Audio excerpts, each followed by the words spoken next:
বাংলাদেশের অর্থনীতিতে সবচেয়ে বড় অবদান গার্মেন্টস খাতের। বিশ্বের সবচেয়ে বেশি পরিবেশ বান্ধব শিল্প কারখানাও এখন বাংলাদেশের দখলে। তবে এসব কিছুর মাঝেই 5 আগস্ট শেখ হাসিনা সরকারের পদত্যাগের পর অস্থিতিশীল হয়ে পড়ে বাংলাদেশের তৈরি পোশাক শিল্প। এর সাথে যোগ হয় চট্টগ্রামের ইপিজেডে আগুন, বিমানবন্দরের কার্গো ভিলেজের অগ্নিকাণ্ড আর চট্টগ্রাম বন্দরে আমদানি রপ্তানি পণ্যের উপর মাশুল 41% বৃদ্ধি।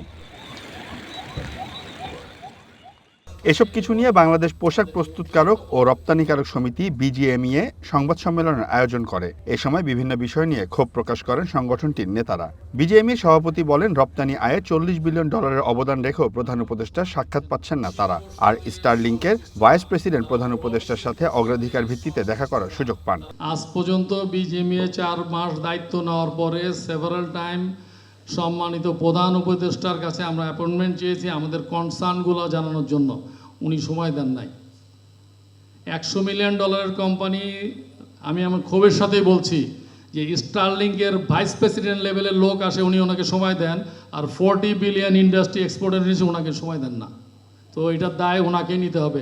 সময় না দিলে আমার কনসার্নটা কিভাবে জানাবো, কিভাবে নেগোশিয়েট করব? নেগোশিয়েট করার সুযোগ দিলেই না আমি প্রমাণ করতে পারবো আমাদের নেগোসিয়েশন স্কিল আছে কি নাই।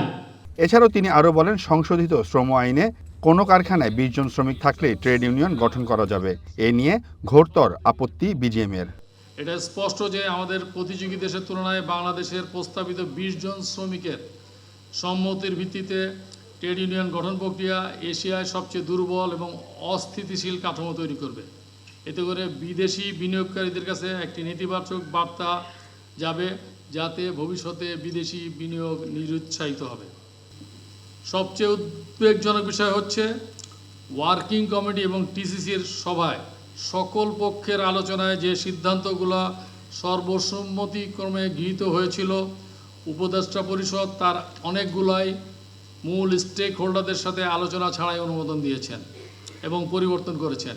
এটা কেবলমাত্র শিল্পপক্ষ বা শ্রমিক উদ্যোক্তা এবং সরকারের পারস্পরিক আস্থার সম্পর্ককেও দুর্বল করবে। সংবাদ সম্মেলনে চট্টগ্রাম বন্দরে মাশুল বৃদ্ধির তীব্র সমালোচনা করেন ব্যবসায়ী নেতারা। বলেন, ব্যবসার খরচ কমানো না গেলে বিশ্ববাজারে প্রতিযোগিতা সক্ষমতা হারাবে বাংলাদেশ। এ সময় তারা জানান, গত 1 বছরে নতুন করে কিছু গার্মেন্টস চালু হলেও বন্ধ হয়েছে 258টি গার্মেন্টস।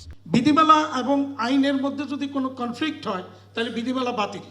তো এটা পরিষ্কারভাবে যদি পরে বিধিমালায় কিছু করেও আইনের সাথে কনফ্লিক্ট হবে। সুতরাং আমরা কি তাহলে কি শান্তিতে ব্যবসা করতে পারবো না? আমাদের কি এই প্রতিনিয়ত এই সমস্ত নিয়ে করবো না ব্যবসা করবো? আমরা সরকার যেটা আমাদের কাছে মনে হচ্ছে যে আমাদের কথার চেয়ে বিদেশিদের কথা শুনতে বেশি ইন্টারেস্টেড।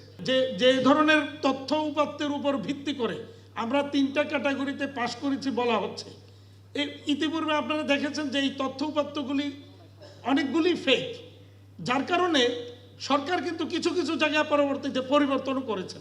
এলডিসি থেকে এলডিসি গ্র্যাজুয়েট হওয়ার সময় আরও 3 বছর বর্ধিত হওয়া উচিত বলেও জানান ব্যবসায়ীরা। মতামতটা তখন কি ছিল? Seoul Ahmed, one news, Dhaka. কমিশনের সঙ্গে আপনারা কোনো কথা বলেছেন কিনা? দ্বিতীয় প্রশ্ন।